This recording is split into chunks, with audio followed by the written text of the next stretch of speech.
Olá, bom dia, bem-vindos à nossa meditação. Hoje é dia 8 de outubro. Eu gostaria de meditar com vocês sobre o tema da mensagem que foi dada na Igreja Batista da Costa Basca, aqui no País Basco francês, no dia 6 de outubro, esta mensagem. Ela fala sobre a importância de andarmos da mesma forma, falando a verdade em amor. E para isso eu gostaria de ler com vocês em Filipenses 3, o verso 16. Somente andemos em sintonia uns com os outros quando chegamos a este ponto. No ponto em que estamos, andemos em sintonia. A palavra o verbo utilizado aqui, que é o verbo stoikeo, que quer dizer... ele está falando aqui da marcha de um soldado que marcha de uma certa forma, em ordem. Não é cada um para um lado. Quando você vê um desfile do 7 de setembro, não sei, aqui na França é o 14 de julho, quando o presidente desce a avenida Champs-Élysées, com os Campos Elíseos em Paris, com o exército, né? Com o exército, com a aeronáutica, com as forças armadas. Às vezes eles convidam um presidente, né, de um outro país, que vai ser honrado naquela data. Então, no 14 de julho, o dia da queda da Bastilha, a comemoração da queda da Bastilha, eles vão então desfilar em Paris. Como em outros países do mundo, eles também vão desfilar.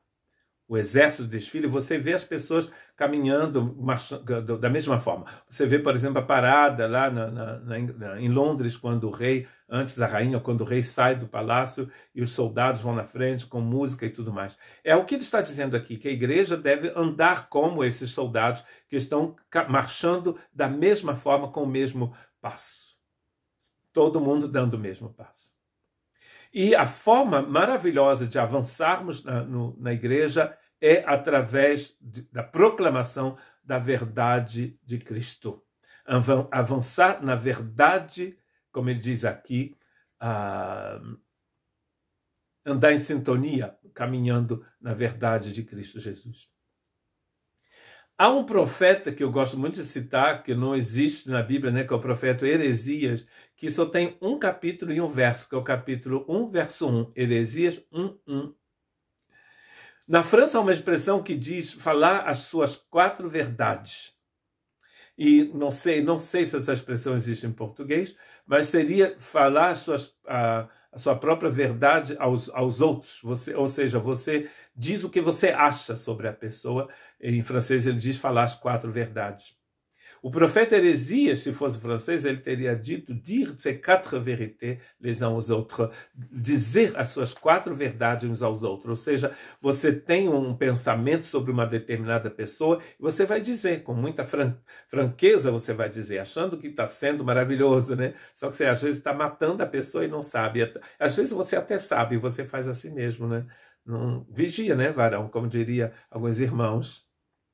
Então, dizer a verdade a alguém desta forma é dizer o que você pensa da pessoa com franqueza, às vezes até de uma forma brutal. É um ato de dizer uma verdade dolorosa ou contundente a uma pessoa. O profeta Heresias diz que você deve dizer isso, fazer isso. Eu sei, não conhece aquele outro verso do capítulo 1, verso 1 de Heresias? Eu sei que eu não devia dizer isso, mas eu vou dizer a si mesmo, né?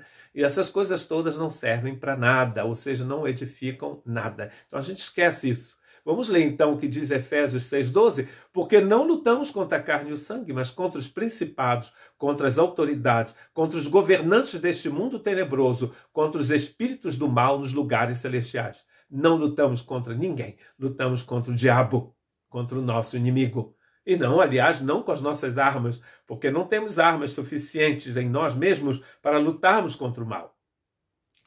Nós lutamos com Cristo, na verdade é Cristo quem luta. Né? Em Isaías 42 está escrito que o servo do Senhor sai à guerra como um herói. É ele quem combate por nós. Em Efésios 6:14, Paulo diz, estais, pois, firmes, cingi os vossos lombos com a verdade, coloque a couraça da justiça.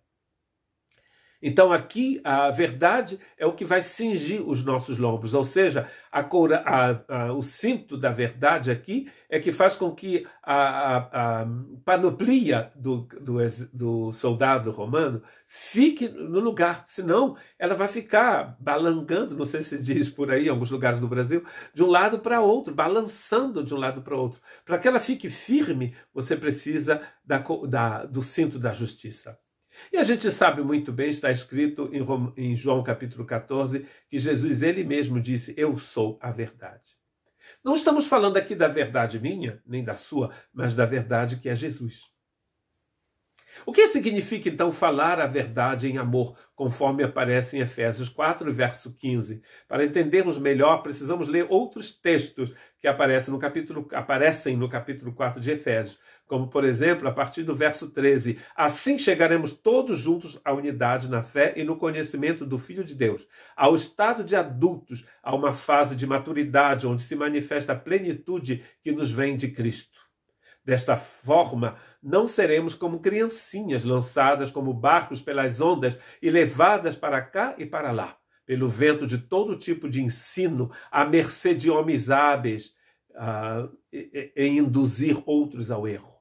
Pelo contrário, ao falarmos a verdade em amor, cresceremos em todos os sentidos em direção àquele que é a cabeça, ou seja, Cristo. Dele que todo o corpo tira o seu crescimento para se fortalecer no amor e a sua coesão e a sua forte unidade provenientes de todas as articulações de que é dotado, para garantir a atividade atribuída a cada um das suas partes. Para que cada parte do corpo, ele está dizendo, funcione, nós vamos então precisar de dizer a verdade em amor. Esta verdade, está bem claro aqui, é a verdade do Evangelho. Não se trata da verdade de cada um, nem mesmo da verdade da igreja. Não sei se você já percebeu que no que se refere, por exemplo, ao Espírito Santo, cada igreja tem uma verdade, que não é a verdade do Evangelho, claro, mas é a verdade de cada igreja. Tem até gente que pensa que tem crente que não tem o Espírito Santo porque ele não fala em aramaico. Ah, mas o irmão não fala em aramaico? Então você não tem o Espírito Santo. Porque tem gente que pensa que falar em línguas é sinal de que você tem o Espírito Santo. Ora, isso não está escrito em lugar nenhum da Bíblia. No dia que você achar, você me mande o versículo, porque não existe isso na Bíblia. O que está escrito na Bíblia é que aquele que não tem o Espírito de Cristo não lhe pertence. Romanos 8, verso 9. Ou seja, é o Espírito de Deus em nós que é a marca, como a gente vai ver mais tarde no livro de Efésios, de que nós pertencemos a Cristo Jesus. Não existe discípulo de Cristo Jesus que não seja cheio do Espírito Santo. Se você não for cheio do Espírito Santo, é porque você não é discípulo de Cristo Jesus. Todo discípulo de Cristo Jesus é cheio do Espírito Santo. Você nem precisa dizer deve ser. Porque o que faz de alguém um discípulo de Cristo é o fato de que essa pessoa é cheia do Espírito Santo. Porque é o Espírito Santo que nos convence do juízo, da justiça. Ninguém se converte sem a ajuda do Espírito Santo, não tem como. Onde vem o amor de Deus na sua vida? Vem do Espírito Santo, está escrito em Romanos 5:5. O Senhor derramou em nossos corações o amor dele através do Espírito Santo. Outra verdade, que às vezes é verdade de uma igreja e não é da outra, é em relação aos finais dos tempos. Não há nenhuma divisão dos finais dos tempos na Bíblia, a não ser a seguinte, que aparece em Tessalonicenses. Ao som da última trombeta, os mortos ressuscitarão primeiro e depois, em seguida, os outros que estavam vivos vão ser transformados e nós iremos nos encontrar nos ares e ficaremos com o Senhor para sempre. É o que está escrito em Tessalonicenses. Mas tem irmãos que encontraram várias etapas entre esse sair daqui e se encontrar no céu e permanecer para sempre com o Senhor. Ninguém sabe de onde que foram tiradas essas etapas, mas elas existem em certos ensinos em certas igrejas. Então, em certas igrejas, esta é a verdade sobre o Espírito Santo. Aquele que não fala aramaico não tem o Espírito Santo. Essa é a verdade de certas igrejas, mas não é dessa verdade que Paulo está falando aqui. Há uma igreja na Bíblia que pensa que ela não precisa de nada. Essa é a verdade dessa igreja. Ela vai viver em função dessa verdade. Está escrito em Apocalipse, capítulo 17. E Jesus vai dizer, capítulo 3, verso 17. Jesus vai dizer a esta igreja: visto que dizes, rico sou e estou enriquecido, de nada tenho falta. Então essa igreja pensa que ela não precisa de nada, porque ela tem tudo. Aí Jesus vai dizer: mas você está nua, minha filha. Você é pobre, você é miserável. A única igreja do Apocalipse onde Jesus está do lado de fora é essa igreja aqui do capítulo 3. No capítulo 3 de Apocalipse, verso 20, Jesus diz à igreja de Laodiceia: eu estou à porta e bato. Aquele que ouve a minha voz e abrir a porta, eu entro. Então Jesus estava do lado de fora. Isso quer dizer que nem era mais igreja, né? Jesus estava do lado de fora já.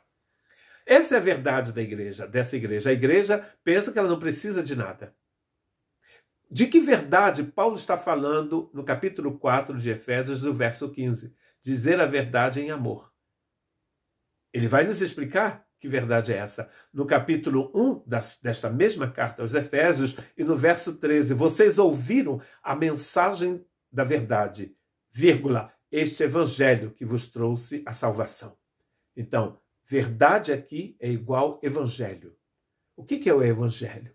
O evangelho é uma boa nova. E Paulo diz em Romanos, capítulo 1, que o evangelho é uma boa nova de salvação. No mesmo, verso 16, eu creio, no mesmo capítulo, Romanos 1, verso 3, ele diz: o evangelho diz respeito a Jesus Cristo. Olha só. O evangelho fala de Jesus Cristo. Imagina então uma igreja onde cada pessoa fala a sua própria verdade. Se ele é de Laodiceia, ele vai dizer: eu não preciso de ninguém, não preciso de nada. Agora imagine uma igreja onde todo mundo fala a verdade de Jesus. A verdade das boas novas de Jesus. Quando você se tornou cristão, quando você se tornou discípulo, você colocou a sua fé na verdade desta mensagem. Ele está dizendo, Paulo, que o que vai fazer com que essas pessoas cresçam na igreja de Éfeso, cresçam de forma coletiva, é que eles possam dizer a verdade em amor. Não a verdade deles. Imagine se cada pessoa na igreja de Éfeso começa a dizer a verdade dele. E geralmente a gente vai fazer grupos, né? A gente tem os nossos grupinhos, onde todo mundo fala a mesma coisa e fala da mesma forma. Então, se você é uma pessoa carismática, ou seja, se você é uma pessoa cheia de esplendor e de glória e de luz, você vai ter muita gente em volta de você. Então, você diz uma coisa, as pessoas vão pensar que é a verdade. É por isso que é importante falarmos a única verdade, a verdade de Cristo Jesus.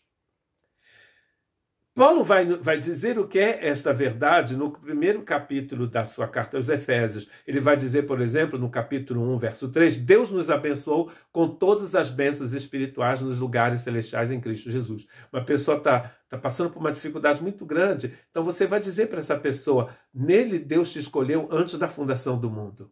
Olha só, Paulo está dizendo aos irmãos de Éfeso: Deus os escolheu antes da fundação do mundo. Olha que verdade linda. Deus nos escolheu para sermos santos e irrepreensíveis diante dele. Verso 4 do capítulo 1 da carta de Paulo aos Efésios. Ele nos predestinou em seu amor para sermos seus filhos adotivos por meio de Jesus Cristo, segundo o beneplácito de sua vontade. É um nome bonito para você chamar. Se você está grávida, minha irmã, vai ter um menino, chama seu filho de beneplácito. Estou brincando. É o desejo, a vontade que ele tem. Deus te decidiu que você seria filho dele. Olha que verdade linda. Ah, eu não presto para nada. Ah, o pessoal fala que eu sou feio. Ah, o pessoal fala que eu sou bonito demais, eu não presto. Sou magro demais. Aí você diz: não, mas Deus me decidiu que eu seria seu filho, segundo o seu próprio beneplácito, seu próprio desejo. Ele nos predestinou em seu amor para celebrar a glória de sua graça, com a qual nos favoreceu no amado. 3 vezes nesta longa frase, que vai do verso 3 ao verso 14, Paulo vai dizer que tudo foi feito para que pudéssemos celebrar a glória de Deus, a glória da graça de Deus. Olha que coisa maravilhosa. Em Cristo temos a redenção pelo seu sangue, o perdão dos pecados, segundo as riquezas da sua graça. Ele está continuando a dizer o que é o Evangelho. É a mensagem que proclama isto aqui. Deus derramou sobre nós abundantemente toda sabedoria e entendimento. Nele também nos tornamos herdeiros, predestinados segundo o plano daquele que faz todas as coisas, segundo o conselho da sua vontade. Nele também nos tornamos herdeiros para que sirvamos para celebrar, segunda vez, a sua glória, nós que de antemão esperamos em Cristo. Aí a gente chega no verso 13, onde ele vai dizer: nele também vós, tendo ouvido a palavra da verdade, o evangelho da vossa salvação, nele você acreditou e foi selado com o Espírito Santo prometido. O Espírito Santo é o penhor da nossa herança para a redenção daqueles que adquiriu para celebrar a sua glória. Olha que coisa maravilhosa. Aí você está dizendo: eu estou passando por um vale terrível. E Deus está dizendo: você me pertence. É isso aqui o selo. O selo é quando Deus colocou o seu Espírito em você. O mundo não me ama e Deus diz: você é meu filho. As pessoas me apedrejam. Na escola ninguém gosta de mim e Deus fala: você é meu filho. Ah, eu estou doente. Deus diz: você é doente assim mesmo, você é meu filho. Deus pode te curar, mas mesmo se ele não te curar, você pertence a ele. Então lembrem-se regularmente desta mensagem da graça de Deus. E você deve fazer isso com muito amor. Alguém na sua igreja está desanimado, não vai dizer: ah, você está nessa situação porque você pecou. Se Deus estivesse nos trazendo punição à nossa vida porque a gente peca, não tinha mais ninguém vivo nesta terra. Quantas mentiras saem de nossas bocas. Quanto pensamento ruim às vezes você tem. Deus é Deus de graça e de misericórdia. Ele te perdoa, ele te ama, ele te cura. E ele colocou o seu Espírito, o Espírito dele, em você. Tudo isso, minha gente, é mensagem do Evangelho. A obra perfeita de Cristo Jesus em nós. Então, tragam a memória nos seus encontros, pega o seu telefone, liga para a irmã Zulmira e diz: irmã Zulmira, a irmã foi escolhida antes da fundação do mundo para pertencer a Cristo Jesus. Ora, você não sabia, mas a irmã Zulmira, naquele dia, estava passando por uma grande tribulação. Ao invés de pegar o telefone e falar: irmã Zulmira, a irmã viu a cor da saia da irmã Creuza na igreja no outro dia, uma cor vermelha, fora da moda, blá, blá, blá, blá, blá. E o inimigo fica batendo palma, destruindo a igreja de Cristo Jesus com a língua. Ao invés de destruir a igreja, edifique. Esta é a razão do capítulo 4 de Efésios, a edificação. A gente pode sonhar com uma igreja extraordinária. Uma igreja extraordinária é uma igreja onde cada pessoa fala a verdade de Cristo Jesus em amor. Se você ler o capítulo 4 de Efésios, você vai ver que tem 2 versos que se opõem. No verso 15, Paulo diz que a gente tem que falar a mensagem da verdade em amor. No verso 14, ele usa a imagem do barco. Um barco que é levado pelo vento para todos os lados, seguindo todo tipo de ensino ruim. É um barco que nunca chega a porto algum. Ele vai para a esquerda, depois ele vem para a direita, depois ele vai para frente, mas ele volta para trás e ele não sai daquela parte daquele oceano. Ele está sempre por ali, perdido no mar. É o contrário de uma igreja onde as pessoas falam a verdade do Evangelho em amor. Não a verdade delas, a verdade do Evangelho. A visão do capítulo 4, verso 14, é a visão do mundo, que é defendido por uma sociedade que se opõe a Deus. Eles estão expressando uma verdade que não é a verdade de Deus. Mas na igreja de Cristo Jesus, nós devemos falar a verdade em amor. E é desta forma que a gente vai avançar, com o mesmo passo, como aquele soldado que está caminhando, que está marchando para a guerra. Nós não podemos realizar essa tarefa sozinhos. Há um provérbio africano, que é muito conhecido aqui na França, que diz: é preciso uma aldeia inteira para criar uma criança. Uma criança depende da aldeia inteira. Da mesma forma, é necessário uma igreja inteira para levar cada cristão e todo o corpo de Cristo à maturidade. Então, no ponto onde nós chegamos, caminhemos do mesmo passo. Que Deus te abençoe.